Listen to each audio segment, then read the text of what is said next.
নমস্কাৰ বন্ধুসকল, আমাৰ চেনেলৰ অন্য এটা ভিডিঅ'লৈ আপোনালোক সকলোকে স্বাগতম জনাইছোঁ। আজি আমি ব্ৰহ্মপুত্ৰৰ উদ্গম আৰু ইয়াৰ নদীতন্ত্ৰৰ বিষয়ে কিছু কথা আগবঢ়াবলৈ যত্ন কৰিম। গতিকে বলকচোন পলম নকৰি ভিডিঅ'টি আৰম্ভ কৰোঁ। ব্ৰহ্মপুত্ৰখন চীনৰ তিব্বত যোনটো এলেকা, এই তিব্বতৰ মানসৰোবৰ নামৰ ঠাই, মানসৰোবৰ যোনটো লেক হ্ৰদ, তো মানসৰোবৰৰ চেমা য়ংডং যোনটো হিমবা, তাৰ পৰা ব্ৰহ্মপুত্ৰখন ওলাই আহিছে। এনেদৰে ব্ৰহ্মপুত্ৰখন ওলাই আহিছে। তাৰপিছত ইয়াতে অৰুণাচলত প্ৰৱেশ কৰিছে। তাৰপিছত অসমৰ মাজেদি হৈ বাংলাদেশত প্ৰৱেশ কৰে। তাৰপিছত বংগোপসাগৰত পৰেগৈ। মই ইয়াতে আমাৰ যোনখন পলিটিকেল মেপ হয়, মই সেইখন লৈছোঁ, কাৰণ আমি সাধাৰণতে পলিটিকেল মেপখনেই চাওঁ বা বুজি পাবলৈও উজু হয় পলিটিকেল মেপখন। তো গতিকে পলিটিকেল মেপখন চালেই ব্ৰহ্মপুত্ৰৰ কোনটো স্থিতি কোনডোখৰত আছে, কেনেধৰণে আছে, সেইটো যাতে আমি ইমেজিন কৰি ল'ব পাৰোঁ, সেয়েহে মই পলিটিকেল মেপখনতে প্ৰথমতে দেখাবলৈ যত্ন কৰিছোঁ। তো ব্ৰহ্মপুত্ৰখন ৰাফলি চালে আমি এনেধৰণে ব্ৰহ্মপুত্ৰখন বৈ আহিছে। তো ব্ৰহ্মপুত্ৰখন যিহেতু ইয়াৰ পৰা এইটো পইণ্টৰ পৰা তললৈ আহি ইয়াৰ পৰা ইয়ালৈ আহিছে। আমি ৰাফলি ক'ব পাৰোঁ যে ব্ৰহ্মপুত্ৰখন নৰ্থৰ পৰা চাউথলৈ আহিছে। তাৰপিছত ইয়াতে কিছুমান নদী লগ লাগে, মই দেখাব বিচাৰিছোঁ। ব্ৰহ্মপুত্ৰ ইয়াতে শদিয়াৰ ওচৰত এখন নদী উপনদী আহে। এইখনেই হৈছে লোহিত নদী। আৰু এই লোহিতৰ ওপৰতে যোনখন ঢলা শদিয়া ব্ৰিজ বা ভূপেন হাজৰিকা সেতু যোনখন, সেইখন এই লোহিত নদীৰ ওপৰতে বনোৱা হৈছে। তাৰপাছতে অন্য এখন নদী, আমাৰ যিখন লোহিত নদী, তাতে লগ লাগি আহি সেইখন হৈছে দিবাং। এইফালৰ পৰা অন্য এখন নদী আহে, সেইখন লগ লাগে আমাৰ লোহিতত। তাৰপিছত দুইখন ব্ৰহ্মপুত্ৰত লগ লাগে। তো এনেদৰে ব্ৰহ্মপুত্ৰখন অৱস্থিত। তো ইয়াৰ পাছত আমি চাওঁ যে কি, যোনটো মই মানসৰোবৰ ক'লোঁ, এই মানসৰোবৰ এখন ছবি চাই লৈ আহকচোন। এয়া আমাৰ মানসৰোবৰ, য'ৰ পৰা ব্ৰহ্মপুত্ৰখনৰ সৃষ্টি হৈছে। তো এতিয়া ব্ৰহ্মপুত্ৰখনৰ দিশ সম্পৰ্কে কেইটামান তথ্য জানি থওঁ আহকচোন। ব্ৰহ্মপুত্ৰখনৰ লেংথটো বহুতো চ'ৰ্চত 3080 কিলোমিটাৰ বুলি দিয়া আছে। কিন্তু NCERT যিবিলাক বুক হয়, তাত 2880 কিলোমিটাৰ বুলি দিয়া আছে। মানে আমি এপ্ৰক্সিমেটলি 3000 কিলোমিটাৰ বুলি ধৰি ল'ব পাৰোঁ, কাৰণ আমি নিজেতো দেখা নাই কিমান দীঘল হয়। তো গতিকে আমি যিখিনি তথ্য পাইছোঁ, তাৰ পৰা আমি এপ্ৰক্স 3000 কিলোমিটাৰ বুলি ধৰি ল'ব পাৰোঁ।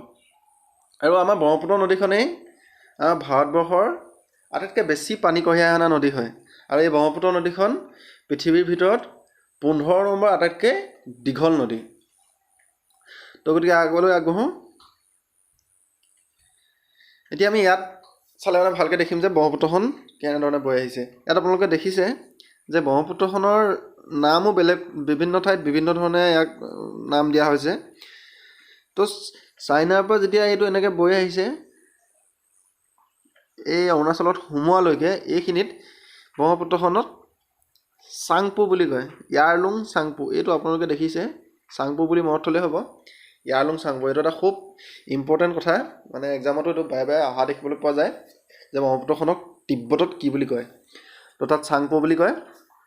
তাৰপিছত ব্ৰহ্মপুত্ৰখন আহি যেতিয়া অৰুণাচল প্ৰদেশত প্ৰৱেশ কৰে, এইখিনি অৰুণাচল প্ৰদেশ, তো অৰুণাচল প্ৰদেশত প্ৰৱেশ কৰাৰ পাছত ইয়াক চিয়াং বুলি কয়। চিয়াং, SIAN লিখিছে, চিয়াং, এইটো এন দেই, আপোনালোকে গম পাইছে, লিখোতে অলপ প্ৰব্লেম হৈছে। তাত চিয়াং বুলি কয়। তাৰপাছতে ব্ৰহ্মপুত্ৰ আহি আমাৰ অসমত প্ৰৱেশ কৰেহি। অসমত যেতিয়া প্ৰৱেশ কৰে, তাৰপাছতে ইয়াৰ নাম ব্ৰহ্মপুত্ৰ হৈ যায়, আৰু আমি ইয়াক ব্ৰহ্মপুত্ৰ বুলিয়ে কওঁ। এইখিনি ঠাইত প্ৰথমতে মই যোনখিনি ৰেড মাৰ্ক কৰিছোঁ সেইখিনিত চাংপো, তাৰপিছত হালধীয়া য'ত তাত চিয়াং, তাত অৰুণাচল প্ৰদেশ, আৰু আকৌ ৰেড য'ত কৰিছোঁ তাত আমাৰ ব্ৰহ্মপুত্ৰ। তো গতিকে এতিয়া থাকিলে আমাৰ বাংলাদেশৰ ভাগখিনি। তো এয়াটো কি বুলি কয়, এইটো খুব ফুটা দেখিবলৈ পোৱা যায়। তাৰপিছত যেতিয়া ব্ৰহ্মপুত্ৰখন বাংলাদেশত প্ৰৱেশ কৰে তাত ব্ৰহ্মপুত্ৰখনক যমুনা বুলি কয়। যমুনা বুলি কয়, য়মুনা নহয়, যমুনা। য়মুনা বুলি এখন বেলেগ এখন উপনদী আছে আমাৰ গংগাৰ, তো যমুনা বুলি কয়। তো এনেধৰণে ব্ৰহ্মপুত্ৰখন আছে। তাৰপিছত আপোনালোকক মই কৈছিলোঁৱে এইফালৰ পৰা আহিছে এখন লোহিত ব্ৰহ্মপুত্ৰত মিলিত হৈছে। তাৰপিছত মাজৰ পৰা আহিছে এখন দিবাং, এই দিবাংখনো গৈ লোহিতৰ লগত মিলিছেগৈ। কালাৰটো বেলেগ এটা দেখাইছোঁ, ব্লেক কালাৰ দি দেখাইছোঁ।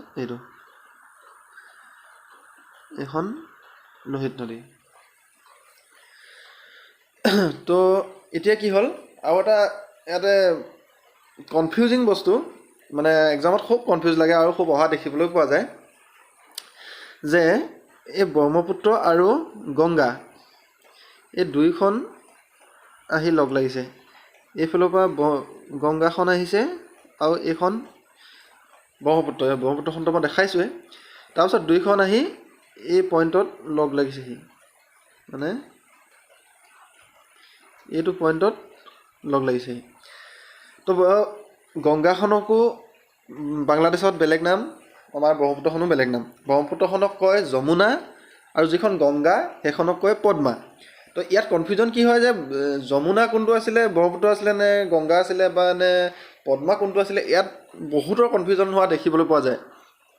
তো গতিকে ইয়াত মই সৰু এনেই ট্ৰিক এটা দিব বিচাৰোঁ, মই যেনেকৈ মনত থওঁ। যিহেতু গংগাখনৰ এখন প্ৰধান উপনদী হৈছে য়মুনা, তো গংগাৰ লগত অলৰেডি এখন য়মুনা আছেই। তো গতিকে গংগাখন যমুনা হ'ব নোৱাৰে, মই তেনেধৰণে ধৰি থওঁ। তো যমুনা হ'ব ব্ৰহ্মপুত্ৰখন। তো বাকী থাকিলে কি পদ্মা, তো সেইকাৰণে পদ্মাখন হ'ব গংগাৰ অন্য এটা নাম। তো এই ইমানখিনি গম পালে। তাৰপিছত কি হয়, যেতিয়া দুইখন লগ লাগি যায়, লগ লাগি যোৱাৰ পিছত এই আগলৈ যেতিয়া আগবাঢ়ি যায়, এই আগলৈ যোনখিনি আছে এইখিনিকে, এইখিনি ইয়াক মেঘনা বুলি কয়। ইয়াত দেখুওৱা নাই, কিন্তু গংগাৰ আৰু ব্ৰহ্মপুত্ৰ য'ত মানে যমুনা আৰু পদ্মা য'ত লগ লাগি আগলৈ আগবাঢ়ি যায় সেইখিনি ঠাইক মেঘনা বুলি কোৱা হয়। তো ইয়াতে আৰু কিছুমান উপনদী আছে ব্ৰহ্মপুত্ৰৰ খুব ইম্পৰ্টেণ্ট। ইয়াত এখন আছে সোৱণশিৰি, এখন অতি গুৰুত্বপূৰ্ণ ডাঙৰ উপনদী আমাৰ ব্ৰহ্মপুত্ৰৰ। তো ইয়াতো এখন ছিকিমৰ পৰা এখন বৈ আহিছে, এখন তিষ্টা, এখনো এখন অতি গুৰুত্বপূৰ্ণ নদী। এই ব্ৰহ্মপুত্ৰৰ উপনদীবিলাক যথেষ্ট গুৰুত্বপূৰ্ণই। যিকোনো 4th গ্ৰেড 3rd গ্ৰেড এক্সামত ব্ৰহ্মপুত্ৰৰ উত্তৰ পাৰ দক্ষিণ পাৰ এনেধৰণৰ থকা উপনদীৰ বিষয়ে এটা প্ৰশ্ন অহা সাধাৰণতে পৰিলক্ষিত হয়। তাৰ বাবে আপোনালোকে যোনখিনি উপনদী এইখিনি চাই ল'ব লাগিব। এইখিনি কোনো টান কথা নহয়, মেপত চালেও আপোনালোকে দেখিবলৈ পোৱা যাব। ইয়াতো কিছুমান দেখাই দিছে, নহ'লেও এনেও আপোনালোকে চাৰ্চ কৰিলে গুগলত পাই যাব। ইয়াত এইখিনি কপিলি দেখাইছে, দক্ষিণ পাৰত ধনশিৰি দেখাইছে, বুঢ়ীদিহিং দেখাইছে, আৰু ওপৰফালে সোণকোষ, মানস, সোৱণশিৰি, তো এনেকৈ আছে। তো কিন্তু ব্ৰহ্মপুত্ৰৰ উত্তৰ পাৰে নদীৰ সংখ্যা, মানে উপনদীৰ সংখ্যা বেছি হয়, কাৰণ উত্তৰ পাৰে যিটো এই এলেকাটো, এনেকৈ মই বেলেগ এটা কালাৰ দেখাইছোঁ, হালধীয়া দেখাইছোঁ। এইখিনি গোটেই ঠাইখিনি এইখিনি ওপৰলৈকে গোটেইখিনি হিমালয় পৰ্বতে আগুৰি আছে। তো গতিকে হিমালয় পৰ্বত থকাৰ বাবে সেইফালৰ পৰা নদীৰ সংখ্যা বেছি আহি আমাৰ ব্ৰহ্মপুত্ৰৰ লগত মিলিত হৈছে। তো সেয়েহে উত্তৰ পাৰে ব্ৰহ্মপুত্ৰৰ উপনদীৰ সংখ্যা বেছি।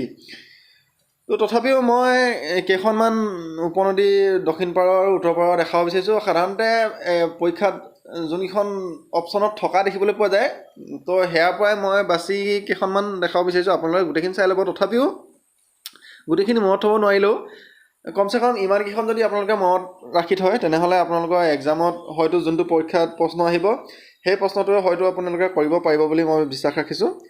তো কমচে কম আপোনালোকে ইমানকেইখন মনত ৰাখি থ'ব। উত্তৰ পাৰে থকা সোৱণশিৰি, মানস, সোণকোষ, বৰনদী, পাগলাদিয়া, চম্পাৱতী, আৰু দক্ষিণ পাৰে বুঢ়ীদিহিং, দিখৌ, কপিলি আৰু ধনশিৰি। তো এইখনে আপোনালোকে মনত থৈ ল'ব। আৰু এটা কথা ইয়াতে মই কৈ থওঁ, ব্ৰহ্মপুত্ৰৰ এইডোখৰ যোনডোখৰ ডিব্ৰুগড় আৰু ডিব্ৰুগড় আৰু আপোনাৰ ইফালে লখিমপুৰ, ডিব্ৰুগড় আৰু লখিমপুৰ ইয়াতে এনেকৈ এটা ফাট হৈছে, এই কালাৰটো ধৰিব নোৱাৰা হৈছে, বেলেগ এটা কালাৰ ন, ইয়াত এটা ফাট হৈ আছে, মানে ব্ৰহ্মপুত্ৰখন দুফাল হৈছে মানে। তো এই ওপৰৰ ফালে যোনটো আছে সেইটোক খেৰকুটীয়া চেনেল বুলি কয়। এই কালাৰটো ধৰিব নোৱাৰা হৈছে, খেৰকুটীয়া, KHER,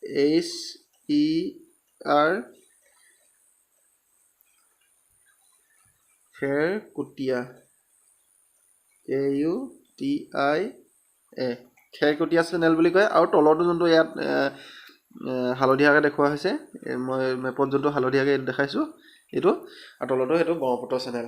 তো গতিকে ইয়াৰ মাজতে যিহেতু এই আমাৰ ব্ৰহ্মপুত্ৰৰ আটাইতকৈ ডাঙৰ নদীদ্বীপ মাজুলী অৱস্থিত, এই কেৱল আমাৰ অসম বা ভাৰতৰ প্ৰেক্ষাপটত নহয়, মাজুলী গোটেই বিশ্বৰ প্ৰেক্ষাপটত এটা উল্লেখনীয় স্থান।